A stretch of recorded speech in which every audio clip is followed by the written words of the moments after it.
Hi అండి, good morning. చూడండి మా వెంకి బాబు ఏం చేస్తున్నాడు. పొద్దున్న నుంచి ఆడుకుంటున్నాడు. నిన్నే మేము కొత్తగా వెంకీకి బొరుగులు వేసామండి. బొరుగులు కూడా బాగా తింటున్నాడు వెంకి బాబు. వెంకి నాన్న, బొరుగులు తిన్నావా? కొత్త ఫుడ్ అండి. బొరుగులు వేస్తే తింటాడా తిండా అని డౌట్ వచ్చింది. వేసాము, తిన్నాడు. ఈ ఫుడ్ ఆ ఫుడ్ రెండు కలిపి తిన్నాడండి. వెరీ గుడ్ బాబు. నానా వెంకీ, వెంకడు, వెంకమ్మ, బాగున్నాయి నాన్న బొరుగులు. తిన్నావా బాబు? బొరుగులు తిన్నావా నాన్న? ఏమి వెతుకుంటున్నామ్మా నాన్న? ఏమి వెతుకుంటున్నావు వెంకి బాబు? అన్నయ్య బయట తిప్పాడు కదా నాన్న నిన్ను. ఈరోజు హాలిడే అమ్మా, ఈరోజు హాలిడే అమ్మా. ఏం చేస్తున్నావురా అలాగా?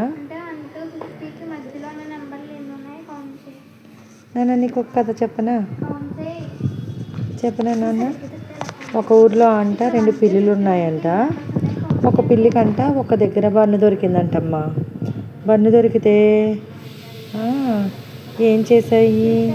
ఒక పిల్లి, అబ్బా నాకు బన్ను దొరికింది తిందాం కదా అనని ఓ చెట్టు కిందకి తీసుకొచ్చుకుందంట. అంతలోపల ఇంకో దాని ఫ్రెండ్ వచ్చిందంట.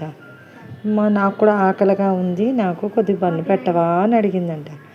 అడిగితే సరేనని చెప్పి ఒక ముక్క తుంచిందంట. ఒక ముక్క ఏమో ఆ మొక్క ఇద్దామంటే ఒక ముక్క ఏమో పెద్దదైపోయిందంట, ఒక ముక్క చిన్నదైపోయిందంట.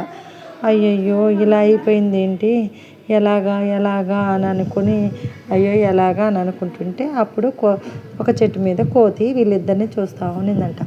అప్పుడంట ఆ కోతంట కిందకి దిగొచ్చి బావా ఎందుకు కొట్టుకుంటున్నారు మీ ఇద్దరు అంటే, ఈ బన్ను ఎలా పంచుకోవాలో తెలియట్లేదు అని చెప్పి అన్నారంట. అనేసరికి అప్పుడు మాకి అంట ఏం చేసింది, ఇలా ఇవ్వండి నేను పంచుతాను అని చెప్పి ఇందులో ముక్క తీసిందంట. అయ్యో ఇది చిన్నదైపోయింది, ఇది పెద్దదైపోయిందని ఆ ముక్క తినేసిందంట. మళ్ళీ ఈ ముక్కలోంచి కొద్ది తీసిందంట. అయ్యో ఈ ముక్క కన్నా ఆ ముక్క పెద్దగా ఉంది అని చెప్పి ఆ ముక్క తినేసిందంట. అలాగా వాళ్ళు బన్ను తెచ్చుకున్నది మొత్తం కోతి మింగేసి చెట్టెక్కి కూర్చునేసిందంట.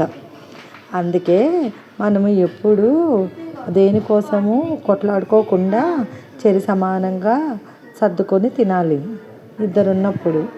అర్థమైందా? ఏమింకి బాబు? బాయ్.